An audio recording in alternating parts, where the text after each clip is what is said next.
Hola a todos, muy buenos días. Les quería dar la bienvenida a este nuevo webinar que haremos aquí en Costumers. Hoy día nos acompaña aquí Abraham, que nos va a estar contando cosas muy interesantes sobre el manejo de los datos, cómo el área de Customer Success tiene que tratar los datos, la importancia que tiene, entre muchas otras cosas.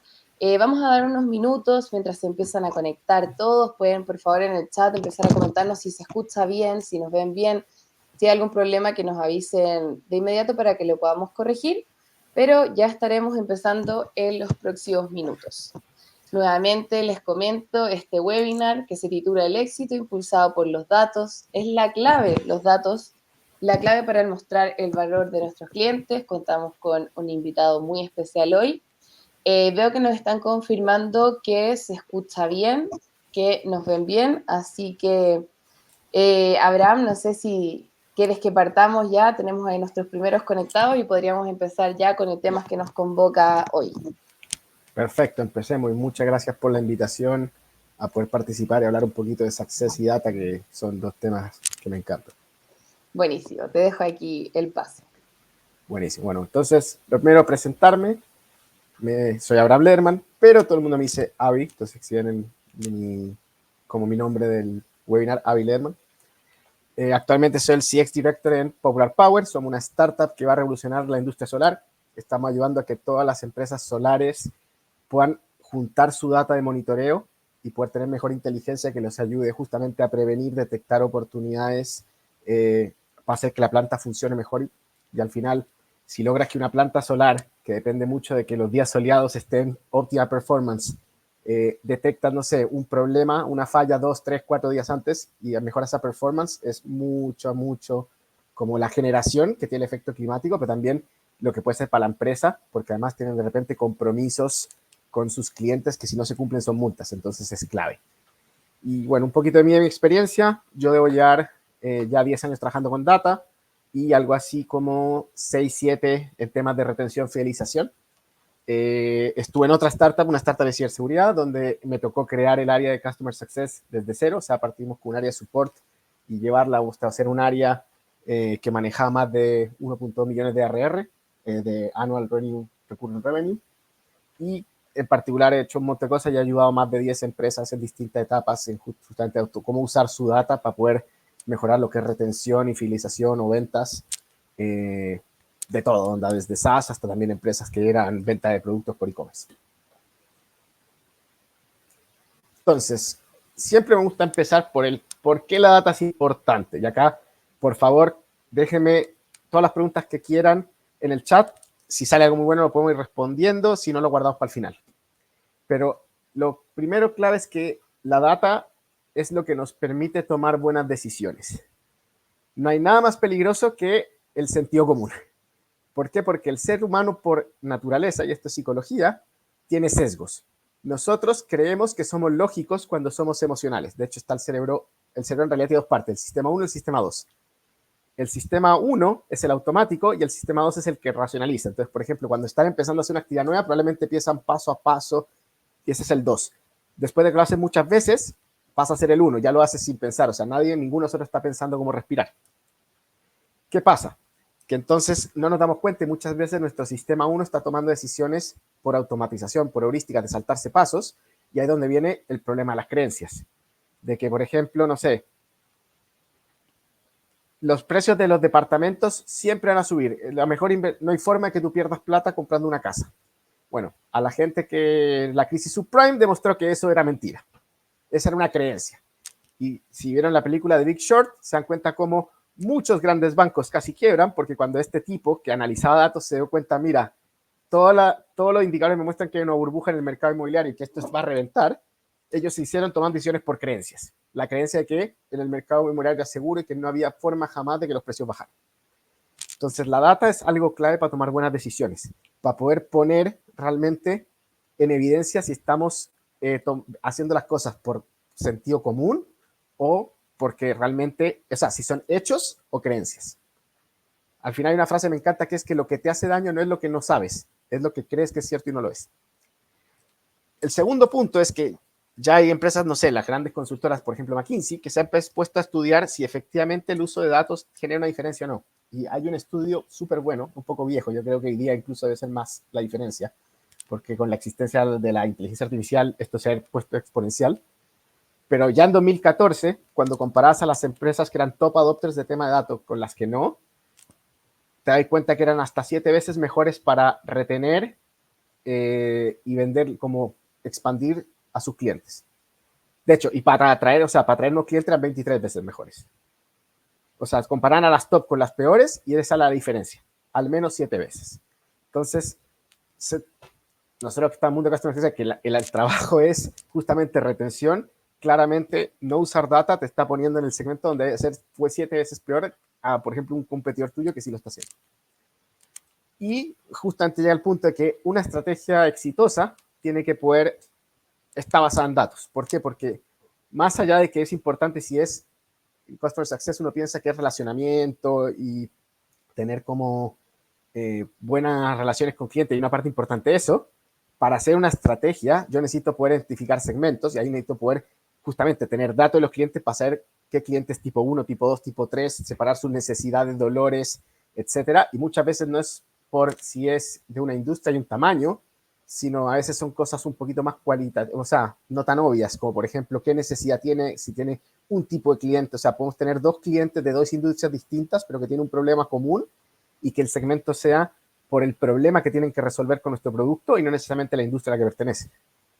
Y lo otro es justamente cómo yo en el famoso embudo de expansión, yo empiezo a identificar qué clientes están en riesgo de churnear, qué clientes tienen oportunidades de expansión, cuándo tengo que aprovechar esas oportunidades de expansión y qué estrategias va a ser mejor con cada uno. O sea, si yo no tengo data, estoy jugando, es como palo ciego. O sea, tengo que expandir clientes. Si no sé en qué minuto es un boneto o qué características tiene que tener un cliente para poder hacerlo, al final probablemente voy a tratar de hacerlo con todos, lo cual va a generar que uno, haga más esfuerzo y dos, a los que no están listos genere roces y fricción que probablemente me va a jugar en contra.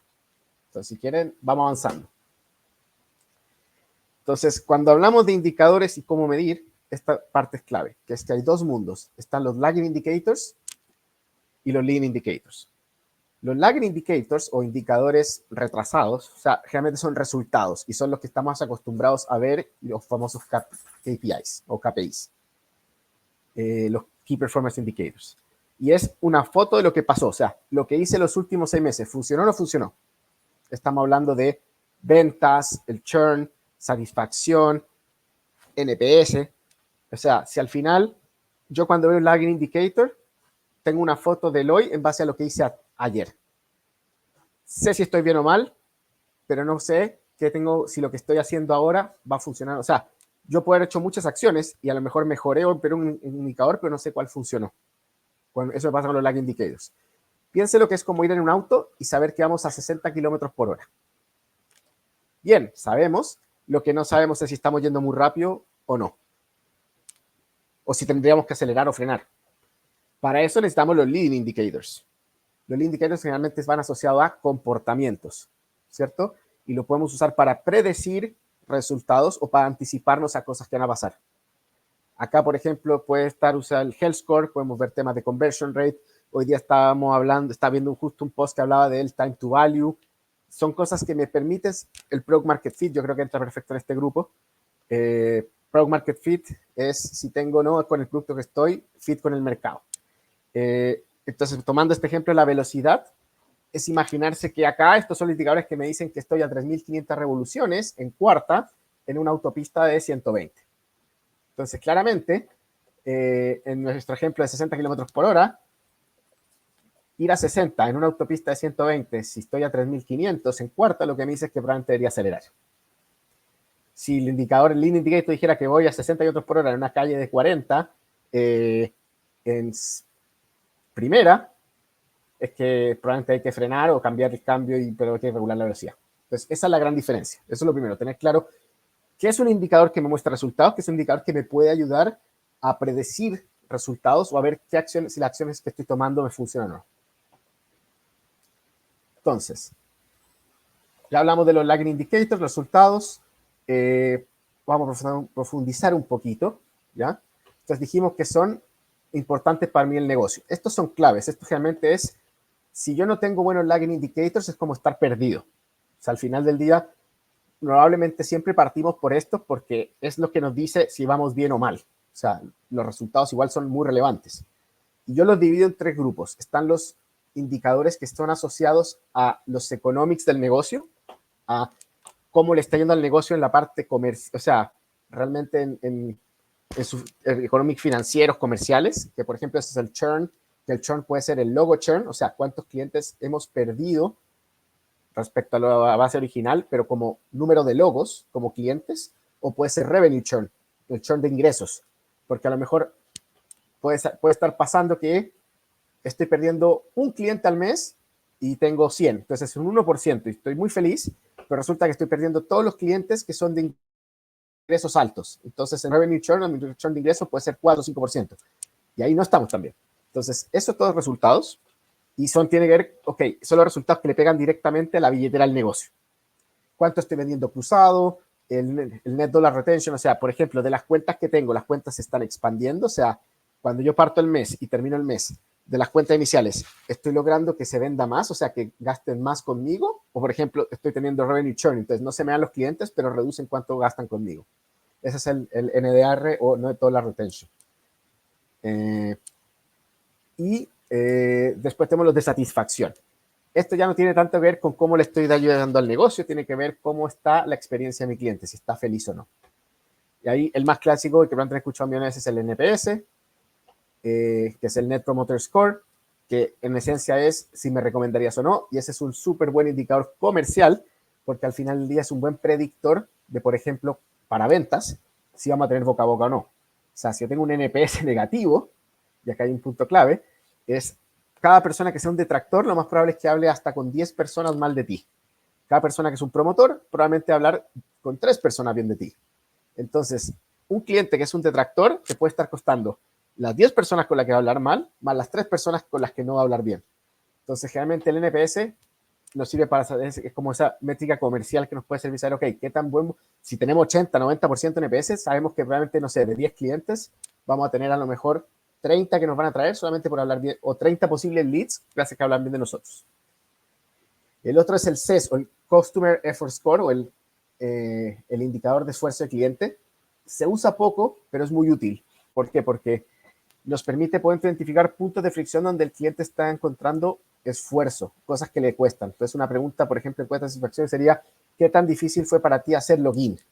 Si el login o hacer el setup, si tuviera muchas etapas, y es bueno saber, porque una nota muy baja, si lo pones como qué tan difícil, y te dicen que fue muy difícil, o eso es una nota, o qué tan fácil, te ponen que fue muy poco fácil, te indica puntos de fricción que son potenciales mejoras. Y después tienes todo lo que es relacionado a producto, que tiene que ver, es la base de lo que vamos a ver después, los lagging indicators, que es de comportamiento. O sea, qué parte de mi cartera está usando un producto, quién se mete y con qué frecuencia, tiempo de uso, si cuando se meten y lo usan un minuto o se meten y están una hora. Y todo eso pueden ser resultados. Entonces, a lo mejor yo hice una campaña sacamos un nuevo feature, hice una campaña de onboarding, un lagging indicator, saber qué porcentaje de los clientes, por ejemplo, se metieron y usaron al menos X veces ese indicador. No me ayuda a saber si eso es el futuro, sí me ayuda a saber si la campaña y el onboarding que hice el resultado, si fue efectivo o no. Entonces, ahora vamos a profundizar en un par. Hablemos de churn. Churn es uno clave y que siempre es esencial. Y no es tan bien entendido. Por ejemplo, una de las cosas que a mí me llama mucha atención con el churn es que prácticamente todos partimos y vemos cómo va el churn mensual y nos preocupamos mucho de medir el churn mensual. Y el churn también está ligado a los ciclos de vida de los productos y del negocio. Entonces, si tú tienes un producto B2C, onda business to consumer, a consumidor final, donde la persona puede entrar a usarlo un par de semanas y dejar de usarlo, tu churn puede ser hasta semanal o diario. ¿Sabes? Y tú puedes estar tratando de medir, ok, tú antes lo vas a medir mes a mes, pero estar midiendo, claro, cómo estuvo el churn mensual. Pero, por ejemplo, ahora le decían Popular Power, las marcas, o sea, cuando tú tienes la planta, hay algo que se llama el inversor, que es el que convierte en la electricidad de la planta a la que le inyectamos al sistema que llega a la casa. Las marcas, cuando te venden el inversor, te venden por años y viene con una plataforma propia de la marca donde te dice cómo está generando electricidad. Eso tiene churn de años, porque al final tú no cambias de inversor por año. Sí puede pasar que cuando ese inversor se echa a perder, cambies el inversor, Nosotros lo que estamos haciendo es juntar todo eso en una sola plataforma para que no tengas que meterte a 10 plataformas. Pero en esencia, y que puedas hacer muchas más cosas. Pero en esencia eso, el churn, medir el churn mensual de esa plataforma no tendría sentido si al final el cliente no se va a ir hasta que no cambie inversor. Entonces acá un punto importante es eso, y lo segundo es que el churn tiene un efecto compuesto. Entonces, por ejemplo, en este gráfico, ¿cuál es la diferencia entre tener un churn promedio mensual de un 1% versus un 3% versus un 5%? ¿Y cuál es el punto acá? Que a veces pequeñas diferencias en el churn tienen impacto muy grande en el negocio. Entonces, por ejemplo, acá si yo, y que son muy, muy relevantes cuando estamos hablando de crecimiento. Entonces, por ejemplo, si soy una startup que tiene un churn de 1% y yo tengo 100 clientes cuando en el punto cero, a los 2 años, manteniendo ese churn mensual de 1%, ese churn de 1% en realidad va a ser algo así como 20 en un año, y se fijan a los 2 años, que es donde está el final de la línea azul, está por debajo del 50%, debe ser como un 40, 42 creo que es, si no me equivoco. O sea, yo parto con 100 y si yo no ganara, no trajera ningún nuevo cliente y tuviera un churn mensual de 1%, termino con 64, 60 y tantos, ¿cierto? O sea, si yo quisiera llegar a 200 clientes en 2 años, si quiero duplicarme, tengo que traer los 64 que pierdo más 100 nuevos, o sea, 160. ¿Qué pasa si tengo un churn de 3%? Pues bueno, ahora fíjense que en 2 años pierdo la cartera completa, llega un churn de 100%. Es decir, yo quería duplicarme, tengo que traer 100 clientes que reemplacen los 100 que tenía originalmente, más los 200. Más 100, más 200 para llegar a la nueva meta. O sea, ya pasé 164 a 300. O sea, ese 3% en realidad es duplicar la cantidad de clientes que hay que traer. Y si tuviera 5, fíjense que se pierde la cartera completa 2 veces. O sea, yo tengo que llegar, parto en 100 y tengo que traer para llegar a 200, 300 clientes. Porque, perdón, voy a perder 200 y tengo que traer 400 clientes. Entonces hay veces que, y acá estamos hablando 1 o 2% mensual. Entonces, ¿cuál es el punto? De que justamente de repente cambiar el churn de un 4 a un 3,5 suena poco, pero puede ser, podemos estar hablando de mucha, mucha plata. O sea, 0,5% de churn, si estamos hablando de una base de 100, 200, por ejemplo, 1000 clientes, ese 0,5% compuesto anual puede ser un 10 a un 20%. Creo que es un 10.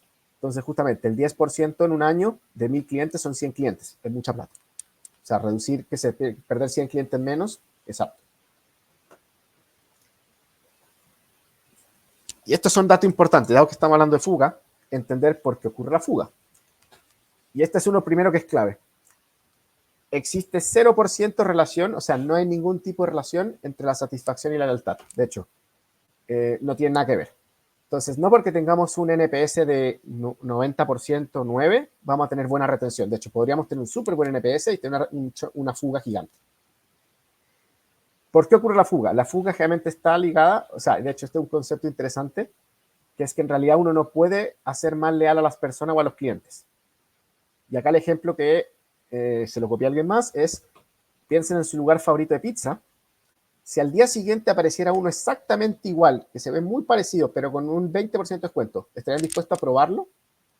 Y ahí te das cuenta que, por lo menos, como el ser humano está, de nuevo, nuestra naturaleza y nuestro cerebro está pensado en buscar la novedad, no vamos a, es casi imposible poder tener una lealtad, o sea, o tener a alguien que decir, mira, le llevé al 100% de lealtad. Entonces, el esfuerzo en la fuga es cómo luchamos contra la deslealtad. Con qué cosas hacen que los clientes sean menos leales y cómo reduzco esas cosas que hacen que los clientes sean menos leales. Lo más importante ahí es el esfuerzo. Entre más acciones tengo yo que le generan esfuerzo o percepción de esfuerzo al cliente, o sea, que tiene que hacer algo más difícil de lo que esperaba, más aumenta la deslealtad. Entonces, por ejemplo, en ese sentido, cuando en una encuesta que se hizo, cuando pregunta a los clientes cuántos de ellos sintieron que se cumplieron las expectativas, ¿cierto? De lo que les habían prometido, uno a veces piensa que para tener clientes satisfechos y leales hay que superar la expectativa. Y acá lo decía es que la gran mayoría ni siquiera se cumple la expectativa. Entonces, justamente en eso reducir el esfuerzo es que lo que prometemos se cumpla, el outcome que el cliente quiere generar con nosotros se complete. Entonces, da lo mismo si, por ejemplo, no sé, tenemos soporte 24/7 en segundos, si el cliente lo que necesitaba era, no sé, agarrar una base de datos y limpiarla, y para hacer eso tuvo que ir, descargarla, juntarla con otra, él meter mano. Entonces, es como dónde ponemos los focos. Y lo otro es que justamente el 96% de los clientes que fueron desleales en ese estudio habían tenido una alta percepción de esfuerzo. O sea, habían dicho, mira, al final del día lo que pasa es que estas 3, 4 cosas que me cuesta mucho, me es muy difícil, me toma mucho tiempo, y es lo que hacía que generalmente dijeran, mira, no, por eso decidí cambiar.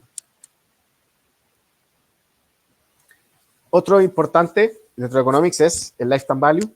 Yo creo que voy a empezar a apurar un poquito el tiempo por alcanzar todo lo que tenemos. El Lifetime Value en esencia es como agarrar al cliente promedio y decir, este cliente promedio, ¿cuánta plata me va a dejar mientras es cliente mío? Entonces toma el ingreso promedio mensual y lo divide por el número de suscriptores. El MRR es el ingreso mensual recurrente, dividido el número de suscriptores. Entonces con eso tengo lo que sería el ingreso promedio por cliente. Puede ser el mensual o el anual. Lo importante es que si estamos usando el mensual, usamos el churn mensual. Si usamos el anual, después usamos el churn anual. Y generalmente yo les recomiendo verlo como un ciclo de años. De nuevo, depende mucho del tipo de producto. Y justamente, entonces tomamos este ingreso promedio por usuario y lo dividimos en el churn. O sea, ¿cuántos usuarios logramos con los que partimos versus con lo que terminamos? O sea, ¿qué porcentaje con los que partimos siguen al ciclo siguiente? Y eso te da un indicador que es, ok, ¿cuál es la cantidad, la expectativa de ingresos que te da, o que te da el valor en su vida contigo, el cliente de su vida contigo? Y acá la clave es, si se fijan, entonces yo como área customer, una de mis metas siempre es quiero hacer crecer el lifetime value. O sea, si yo le quiero aportar más clientes, si le aporto más valor al cliente, si logro que sea más exitoso, probablemente tener una relación más larga y va a aumentar y usar más cosas. Entonces yo lo que quiero siempre es aumentar el lifetime value. Para eso, ¿qué creen que es más? No, vuelve un segundo, Clau. ¿Qué creen que es más sencillo? Aumentar el ticket, por ejemplo, que aumente el ingreso por usuario, o reducir el churn. Fíjense, por ejemplo, que si yo quiero aumentar el lifetime value al doble, tengo que o multiplicar por 2 el ticket promedio por usuario, o dividir el churn a la mitad. Entonces, normalmente es más fácil, dependiendo, normalmente suele ser más fácil dividir el churn a la mitad que hacer que la gente gaste el doble conmigo. ¿Por qué? Porque realmente el gasto está asociado al ticket. Y esa es una de las cosas, por ejemplo, así funciona Prime, que es una base de la fidelización cuando no es en SaaS y es en productos, que el secreto de la fidelización está en la frecuencia, en que más veces y más tiempo me compren. Porque al final, a mayor tiempo sea cliente, o sea, es más fácil que un cliente me siga comprando y me compre, no sé, el año 1 y el año 2, a lograr que esa persona que tiene un presupuesto definido para resolver este problema y que ese presupuesto tiene un ROI, pueda decir, ok, ahora lo va a pasar al doble. Si tengo un excelente churn rate, o sea, si ya mi churn rate es casi 0, probablemente ahí es donde digo, ok, la única función que me queda es aumentar el ticket medio o el número de suscriptores. Pero realmente si tú piensas como área customer, ¿dónde tengo que partir si quiero aumentar mi lifetime value? Es el churn, porque es mucho más fácil introducir el churn a la mitad que llevarlo, y tiene más impacto que hacer que el ticket suba al doble. Y ahora vamos a hablar un poquito de los lead indicators. Los indicators, por lo general, yo los veo más pensando en comportamiento, lo que decía, ¿cómo puedo predecir comportamientos? Y puede ser comportamientos en el sentido de, por ejemplo, quién va a churnear, o quién no va a renovar, o quién sí puede renovar. O sea, y ahí, por ejemplo, está el Customer Health Score. Y el Customer Health Score es un buen indicador de, en base al comportamiento de los clientes, qué tan posible es que pase, por ejemplo, que churnee porque no le ve el valor o porque por poco uso. Y acá es súper importante que un churn por ejemplo, por no, que lo puedes medir con un buen health score, no necesariamente va a ser un cliente tenga un buen health score y que eso te predice que probablemente no tenga un churn por uso, no necesariamente no churnea, porque puedes tener incluso otro health score de renovación, porque son motivos distintos. O sea, yo sé que si hace, el health score por definición es la serie de acciones mínimas que tiene que hacer un cliente para que pase algo. Entonces yo puedo tener un health score que es la serie de acciones mínimas que tiene que tener un cliente para que no churnee por uso, pero también puedo tener un health score que es la serie de acciones mínimas que tiene que tener un cliente para renovar. Y acá el principio que dejo es que, por ejemplo, yo puedo tener un cliente súper sano que usa todos los productos, o sea, se mete diariamente, el champion está súper feliz, me responde las encuestas, pero resulta que está en una crisis económica porque su negocio va mal y le están diciendo que recorte el presupuesto a la mitad. no hay nada que pueda hacer y probablemente no va a renovar. Lo mismo yo puedo usar indicadores de pipe comercial, o sea, qué acciones mínimas tiene que tener un cliente común para que yo, por ejemplo, le pueda ofrecer un módulo adicional, le puedo ofrecer un plan agrandado o le puedo ofrecer un producto, una venta cruzada. Y habíamos hablado antes, por ejemplo, de stickiness o de product market fit. Si yo puedo identificar en qué etapa estoy o con qué segmento tengo product market fit, también voy a saber qué tan fácil esto me ayuda a predecir. O sea, si yo no tengo product market fit, sé que probablemente una de las consecuencias es que tenga un churn más alto de lo esperado. ¿Por qué? Porque si no tengo product market fit es que el cliente no está recibiendo el valor completo de mi producto, aunque yo crea que sí. O puede ser que un segmento tenga y otro no. Entonces puedo tener un churn alto en un segmento y un churn bajo en otro segmento. Entonces acá hay un ejemplo de Health Score. Por ejemplo, tengo mis lagging indicators que pueden ser el NPS, la frecuencia de uso, el número de tickets. Y todos estos por separado son resultados. NPS, a lo mejor es un promotor que se mete todos los días, una vez al día, y que me manda un ticket a la semana. Eso lo llevo a comportamiento. Entonces, por ejemplo, si me responde o no me responde, ¿por qué? Porque siendo que uno se preocupa mucho de los detractores, siempre va a ser peor el que no te responde. Es mejor tener un cliente que se dio el tiempo suficiente a responderte la encuesta para decirte que te detesta, que es el peor producto que ha comprado en su historia, que el que ni siquiera se dio tiempo y no le importas. Ese es más probable que churne. Entonces, en el sentido de ese comportamiento, ¿me responde o no me responde? ¿Le interesa? O sea, ¿se tomó el tiempo de darme su feedback o ni siquiera me importó? Acá puede ser en base a mi expectativa o lo que me di. Yo me puedo dar cuenta que, mira, me di cuenta de los clientes que churnearon, que si se metían menos de una vez al mes o menos de una semana, probablemente churneen, porque necesitamos que se metan X veces para percibir el valor. O a lo mejor puede cambiar y que no sea la frecuencia, sino que necesitamos que tengan tantos minutos de sesión. Eso puede variar producto a producto, pero puede ser una métrica de comportamiento. O sea, y es 1 o 0 o un parámetro entre medio. Y por ejemplo, lo mismo con los tickets. Tú podrías decir, mira, que si tengo un cliente que me genera 100 tickets a la semana, estamos súper mal. No, un cliente que genera 100 tickets está usando el producto y puede ser un cliente sano.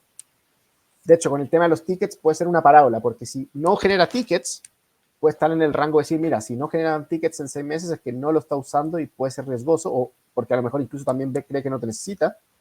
Si genera más de cierto nivel de tickets, es que ya la experiencia empieza a verse tan afectada porque tiene tantos problemas que empieza a jugar en contra. Entonces tú podrías tener en ese, por ejemplo, un 1, 0, -1, donde 1 es bueno si es que el cliente genera más de tantos tickets, 0 es menos, pero -1 si está supera algún y que te reste y te diga, no, ya empiezas un problema de lealtad, porque empieza a pegarle al esfuerzo. O sea, el cliente no logra avanzar o usar el producto porque tiene tantos problemas que está lleno de tickets. Entonces, lo importante es que acá esto, el comportamiento, si se fijan, hablamos de 3 resultados, pero llamamos a comportamiento, nos puede decir, ok, este cliente que no respondió el NPS, que se mete menos de lo esperado y que no me genera tickets, probablemente no está usando el producto a la medida que yo espero, y dado que no lo está usando, es un posible candidato a churnear. Es un cliente riesgoso que sé que tengo que atacar y tengo que darle acciones específicas para ir a atacar a esos 3, particularmente el uso o los tickets, entender por qué no le está generando el valor o por qué no lo está usando. Product Market Fit, que es este indicador medio ambiguo que generalmente algunos lo definen como que es como casi como, me da risa que el mundo startup es como sentirse enamorado, que tenéis mariposa en el estómago, es como que si tienes Product Market Fit empiezas a vender, sientes que todo va bien. Acá hay un estudio de Superhuman, que se los recomiendo mucho, que en esencia lo que dice es, hizo estas 4 preguntas, la más importante la primera, que al final te dice, ok, ¿cómo te sentirías si ya no pudieras usar este producto? Y claramente es, si ellos agarraron, hicieron un análisis estadístico y se dieron cuenta que más o menos, si el 40% de tus clientes está muy decepcionado, tienes Product Market Fit. Si estás bajo ese 40, probablemente no. Ahora, después han habido otros que basado en esto, por ejemplo, lo hace mucho Nubank. Nubank lo tropicalizó a los países donde están. Por ejemplo, Nubank dice que para Brasil, que los brasileños son menos, son más polite, o los latinos generalmente suelen ser más polite que los americanos que lo fue originalmente, no te va a estar en el 40, ni te va a llegar al 50, 60. Y lo otro importante es que también después tú filtras y segmentas y no haces el análisis en base a todas las respuestas, sino al tipo de cliente que tú sabes que es el que tú estás buscando. Entonces, por ejemplo, ellos cuando hacen el análisis de Product Market Fit, van y dicen, ok, pero nuestro producto es para CEOs, CTOs, CFOs. Entonces, todos los que eran, no sé, analista de, los sacan y ese indicador pasaba de 20%, por ejemplo, a 30%. Y eso también te sirve para saber qué cosa hacer, que va a la segunda pregunta. Porque tú dices, ¿qué tipo de persona se beneficiaría? Acá hay un tema psicológico, que es que lo que dice es que el cliente que está muy satisfecho, el que dice, yo estaría muy decepcionado si no pudiera hacer, usar esto, va a hablarte de sí mismo. Sin decirlo, se va a escribir a sí mismo. Entonces, justamente la pregunta como está hecha acá, la idea es que te permite identificar mejor quién es tu perfil de cliente porque tienes Product Market Fit, porque esos que dijeron muy decepcionado se están describiendo a sí mismos. También te sirve para justamente saber, porque el que está muy decepcionado incluso va a hablar de otro. Va a decir, no, esto no es para mí, es para este otro tipo de empresas. Y a veces te salen sorpresas de, mira, no lo habíamos pensado. Y justamente cuando tú filtras y sabes quién es el tipo de cliente al cual quieres realmente atacar, por ejemplo, la 3 y la 4 es clave porque te dice, ok, para esos clientes que sí tengo Product Market Fit, que están muy decepcionados, lo que les mueve la aguja es esto que yo les entrego es el beneficio que perciben. Incluso, y para esos que son iguales, los que son algo decepcionados, que no han llegado muy decepcionados, ¿cierto? Los que son algo decepcionados y que no han llegado, lo que les está faltando es esto. Entonces te permite poder identificar, ok, entonces acá están los dolores que yo voy a priorizar como producto o conversar con producto. Entonces, dado todo esto, empecemos con algunos tips para empezar a medir. Y siempre yo creo que el problema es, ok, ¿cómo empiezo si esto es todo nuevo para mí, no tengo data o nunca he usado datos y no sé por dónde empezar? De ahí yo siempre digo, ok, partamos de cuál es el foco, cuál es el principal problema hoy. Y vamos un poco a los lagging indicators. En base a mis resultados, a mis economics, ¿qué es lo que tengo que mejorar? Estoy con un problema de churn, el churn está bien, no lo he medido. Entonces yo partiría por cuáles son los mínimos indicadores de resultados que quería tener, que probablemente es mi churn. El churn rate, por ejemplo, puede ser de logos. A lo mejor el de revenue es muy complicado, lo puedo dejar para después. Y probablemente cómo está, hablando del churn rate, cómo está mi NPS, o mejor dicho, cómo están mis indicadores de satisfacción. No tanto porque me sirva para lo economics, porque si no los estoy midiendo, no me va a servir para hacer el tema de comportamiento. Yo también siempre partiría diciendo, ok, ¿qué tanto se usan los productos? ¿Quién lo usa y quién no? Y yo trataría de tener un mínimo indicador, aunque sea manualmente, meterse a la plataforma, a ver si se metió o no se metió y pasarle un Excel. Quiénes se meten, quiénes no se meten. Si tienes un mix panel, sacar algo que sea manual los datos. Pero siempre partir por, seguro hay algo por donde empezar, que puede ser de los resultados mínimos de qué porcentaje de los clientes se meten una vez a la semana, o se metieron o no se metieron, cómo está nuestro churn, cómo está nuestra satisfacción, ¿cierto? Y justamente, o sea, si no tengo los datos, empezar a pensar, siempre también es bueno empezar en governance de datos, o sea, cuáles son los datos mínimos que necesito y de dónde tienen que salir. Y ahí empezar a pensar, si no tengo la plataforma, puedo investigar cuáles hay millones de plataformas gratuitas y qué tengo que incorporar para empezar a registrar esto. O, como decía, a lo mejor, ok, no lo voy a hacer diario, pero sí voy a darme el tiempo, una vez al mes, invertir 1 o 2 horas en a lo mejor ir y ver y manualmente pasar y anotar datos. O sea, por ejemplo, si no sé quién se mete o no se mete y tengo pocos clientes, puedo simplemente ir y decirle, oye, te metiste este mes y anotarlo en un Excel. Mientras consigo la plataforma, el Mixpanel, el Amplitude, lo que sea para registrar datos.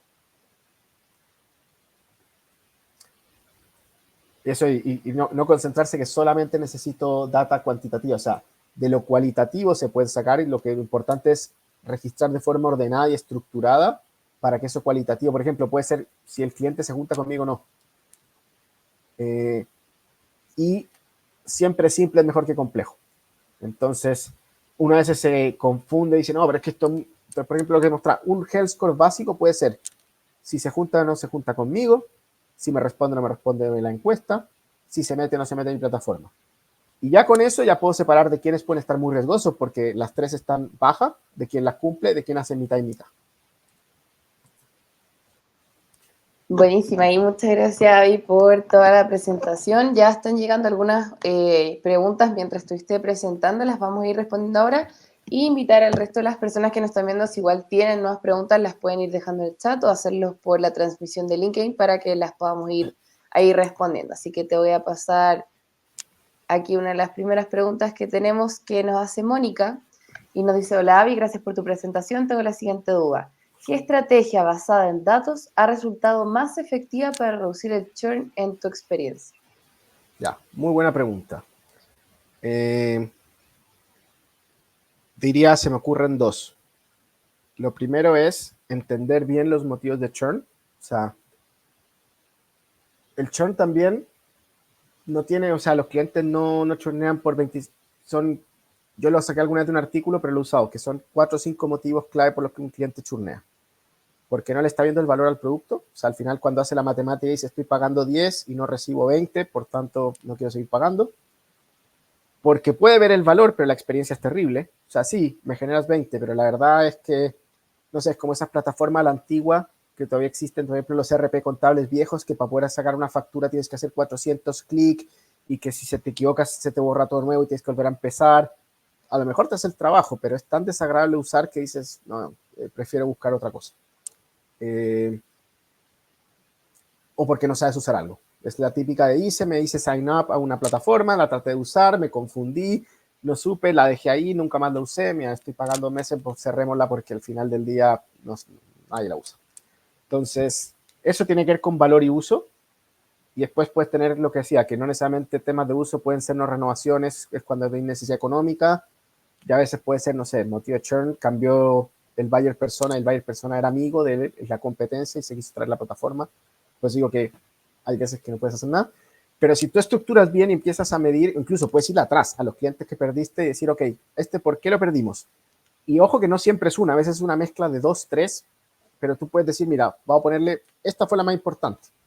Y tú empiezas a ordenar y a estandarizar el por qué motivo los perdiste, puedes empezar a sacar conclusiones. Pues, por ejemplo, te puede empezar a pasar, y por eso también digo que es importante poder segmentar. Darte cuenta que a lo mejor los clientes que estás perdiendo, y esto no, a mí me pasó en la vida real, nuestro cliente top era el cliente entre 25 y 100 personas, tenía un churn de menos de 2%. Y de repente empezó a subir, y te das cuenta que era pura necesidad económica. Entonces tú dices, ok, ¿cuál es el problema? En mi segmento estrella, que eran startups, acá hay un tema porque, claro, se está cortando el financiamiento, están empezando a quebrar o tener y tienen que cortar y se están quedando sin presupuesto. ¿Qué podía hacer en ese caso? Bueno, ahí hicimos un par de estrategias, pero ya sabes que tu estrategia para predecir ese churn no tiene que ver con producto, no tiene que ver con uso, con soporte, es cómo lo ayudo a que le vaya mejor conmigo, a que cuando piense en cortar presupuesto no me corta a mí porque yo le voy a generar algo adicional que le va a ayudar a sobrevivir. Y entonces, esa es una estrategia. Que en esencia es entender muy bien los motivos de churn, y la otra justamente que va ligada es segmentar. Es hacer varios cruces de segmentar por tamaño, por industria, por necesidades de compra, y a veces te das cuenta de que tu problema de churn no por PMF. Te puede pasar que te das cuenta que tienes un churn súper alto, incluso esto pasa mucho en el revenue churn. De repente, claro, el revenue churn está súper alto, pero es porque un segmento de cliente todavía el producto no tiene las cosas que necesita para que no tiene PMF. Entonces, eso ya te cambia la estrategia, ya no es un tema de ir a juntarse a un producto, mira, tengo este segmento, tenemos que atacarlo distinto y tenemos que a lo mejor ver si priorizamos el roadmap porque nos está desangrando. O simplemente decir y saber, mira, voy a vivir con eso, pero ya sabiendo que en este segmento tengo un churn alto, me doy vuelta y hablo con ventas, digo, mira, ventas, este segmento no lo priorices porque tenemos churn más alto y entonces al final el LTV incluso si el LTV no está dando la ecuación, suéltalo. Pues son tickets muy bonitos, suena muy bien, pero al final del día realmente no nos está generando lo que tiene que generar y es caro de mantener y no tenemos PMF. Enfoquémonos en este segmento y sabemos que acá vamos a tener churn alto, pero el producto no lo va a atacar por el momento, pero si seguimos vendiendo acá nos hace daño. Entonces, segmentar y saber que el churn no es el mismo para todos los clientes. O sea, hay tipos de clientes que van a tener necesidades diferentes. Buenísimo, y de hecho rescato mucho ese punto. Creo que el tema de la segmentación, cuando empecemos a buscar, vamos a encontrar los motivos de fuga, vamos a quizás romper mitos, cosas que creíamos que eran, que no eran, que quizás siempre creemos es el producto lo que nos está respondiendo, son más las variables que considerar, Pero es un muy buen resumen finalmente eso. La segmentación con la conjunción con tu Market Product Fit es lo que te va a dar eso. Finalmente, si se nos están churneando segmentos que no son relevantes para nosotros, donde no teníamos Product Market Fit, es muy distinto a los segmentos que sí lo tienen o que sí son nuestros segmentos relevantes.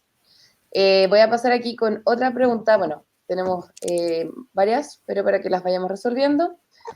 ¿Qué métricas son más efectivas para identificar oportunidades de upselling y cross-selling en la base de clientes existentes? Ya, esa también es una muy buena pregunta.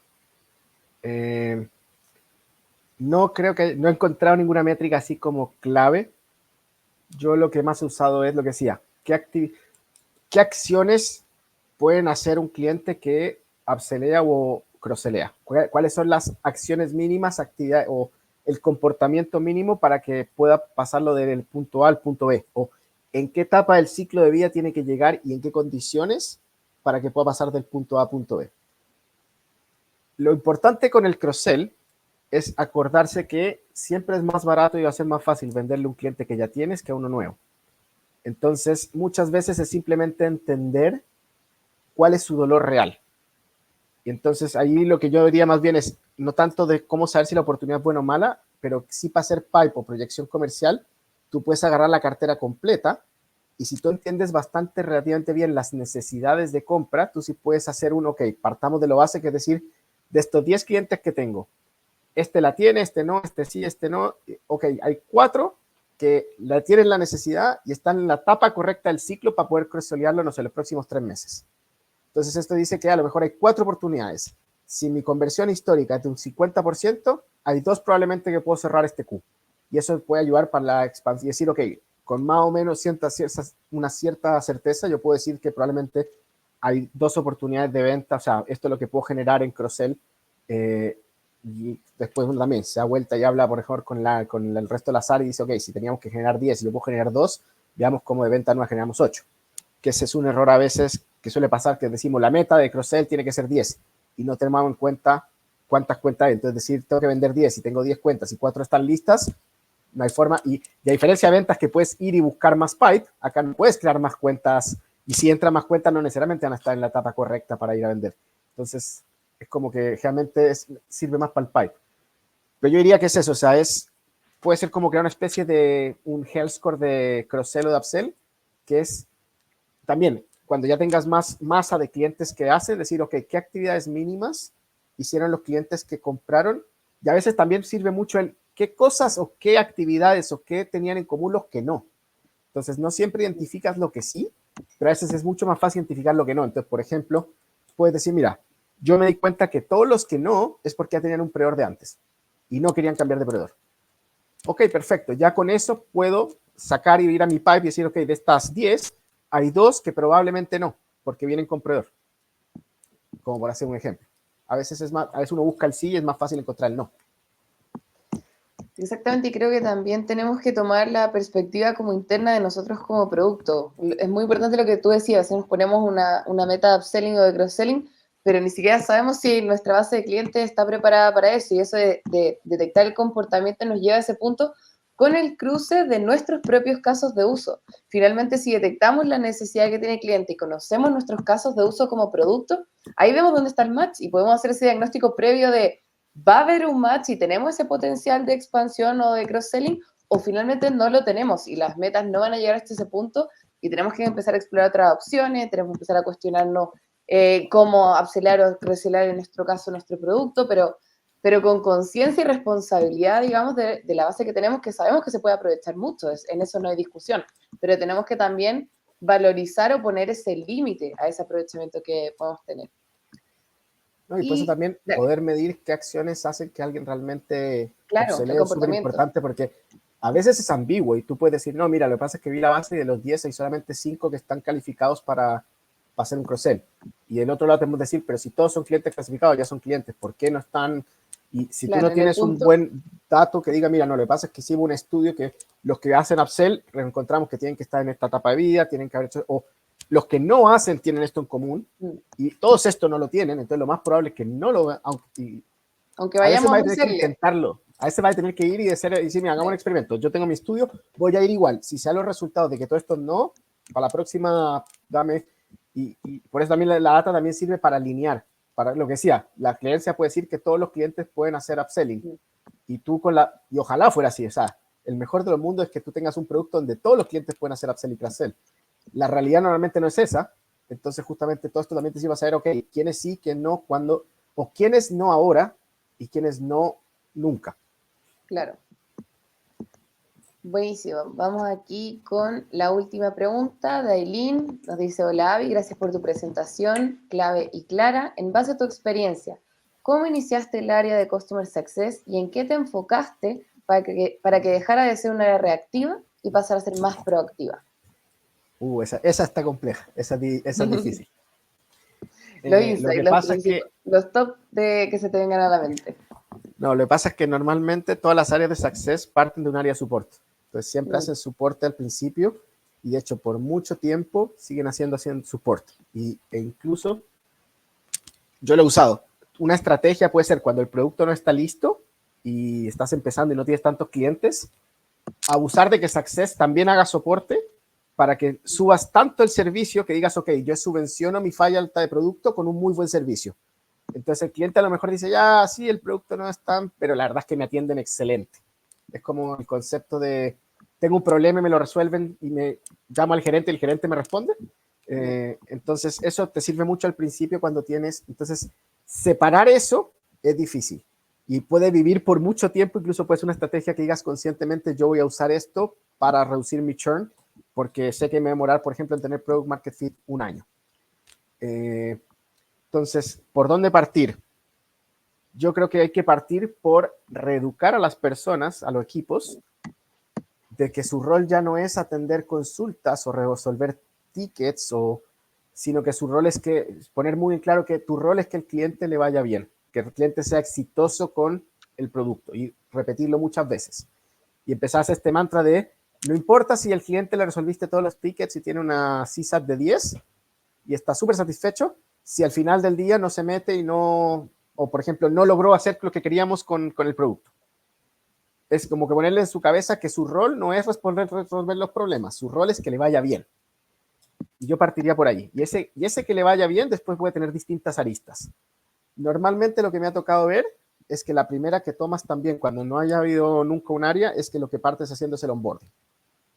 Porque el onboarding, un muy buen onboarding te ayuda a resolver los 3 puntos de churn, que son cuando le ve poco valor, cuando tiene una mala experiencia y no sabe usarlo. Entonces, normalmente pones mucho foco en que, ok, ¿qué vamos a hacer proactivamente? Ok, a lo mejor vamos a seguir siendo mucho soporte y resolver tickets, pero lo que queremos es que cada vez que entre un cliente nuevo le pongamos mucho esfuerzo en hacer un muy buen onboarding y mostrarle el valor lo antes posible, que es el first time value. ¿Cómo hago que el cliente diga, oh, qué buena idea que fue contratar a esta empresa lo antes posible desde cuando en mi onboarding?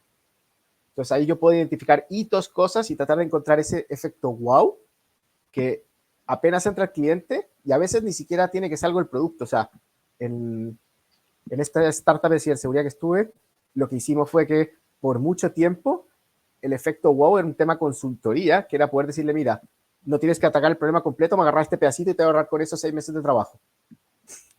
Nada que ver con el producto, pero eso fue lo que nos dio de comer en onboarding por un año, año y tanto. Entonces, simplemente normalmente yo diría, puede ser partir por ahí y que el cliente lo antes posible entienda por qué es valioso trabajar contigo, lo perciba y sepa qué tiene que hacer. Buenísimo, sí, yo creo que ese cambio de mindset es muy importante, no es trivial y tampoco es fácil. Si finalmente, a mí también me ha pasado, cuando formamos equipos, tendemos a pasar a las personas que tienen buen desempeño en soporte, que pueden tener una predicción, las pasamos, digamos, a Customer Success como Success Managers, por ejemplo, y el mindset que tienen es muy distinto y es normal porque vienen trabajando así y efectivamente hacer ese cambio de switch cuesta al principio, son personas que obviamente tienen habilidades para relacionarse con clientes, lo vienen haciendo, pero acá tiene un approach distinto, es otra la arista que hay que atacar. Y efectivamente estoy muy de acuerdo contigo en ese punto y tomar ese desafío. En general, dale. Una cosita más. Y a veces, Dale. esta es la parte fea, a veces te toca también darte cuenta que el equipo no necesita gente distinta. Es que Esa pueden es la llegar a parte ser mala. perfiles distintos. Pueden llegar a ser perfiles distintos, un perfil de soporte que un Success Manager. Tiene el potencial de crecimiento de todas maneras. Podemos cambiar el mindset de todas maneras, pero obviamente están, como decís tú, el perfil basal de la persona y de lo que también quiere perseguir en su carrera laboral, las ambiciones y las habilidades que tiene para lograrlo. Obviamente es algo a considerar.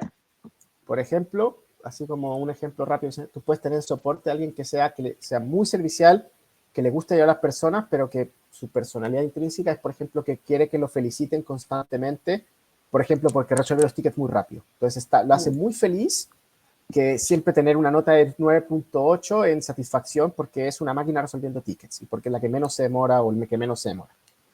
Y después tú la pasas a Success y encargarse del éxito del cliente es un poco más, es como operaciones, si lo haces bien muchas veces no se nota. Entonces esa persona, cuando cambias del rol 1 al rol 2, en el rol 2 puede ser miserable. Porque a lo mejor va a tener una encuesta de satisfacción una vez cada 3 meses, van a decir, sí, mi customer es muy bueno y me ayuda mucho, pero incluso preocupándose de eso, también puede pasar de que tenga una cartera o esté en un momento donde tenga un churn alto y sienta que no importa lo que hace, no baja el churn. Entonces, al final no tiene que ver, esto también importa, esto lo saqué de un libro que lo más importante no es el trabajo que hay que hacer, sino quién lo hace. En el sentido de que muchas veces nos equivocamos y no sé, mandamos el gerente de data, que es el que más sabe datos, está haciendo la campaña de marketing porque ya es gerente y el que define cómo se tienen que ver las imágenes, y mandan a analista que no nunca ha usado un Excel a hacer los datos. Entonces, hay veces, especialmente en empresas chicas, donde hay que olvidarse de los cargos y decir, ok, ¿quién es la mejor persona para esto? Dale. Claro. Y en ese sentido puede ser una excelente persona para support y no necesariamente tener un buen calce para hacer un buen success. A mí me tocó por suerte que la mayoría de la gente que tuve eran buenas y de hecho, una no me servía para Customer Success, pero era muy buena y la terminamos pasando a marketing. Buenísimo. Muchas gracias, Avi, por todo, por el tiempo. Gracias también a los que nos acompañaron y por sus preguntas. Con eso ya daríamos por finalizado el webinar de hoy. Que tengan un muy lindo día y nos estamos viendo en el próximo webinar. Muchas Muchas gracias. gracias, gracias por la invitación.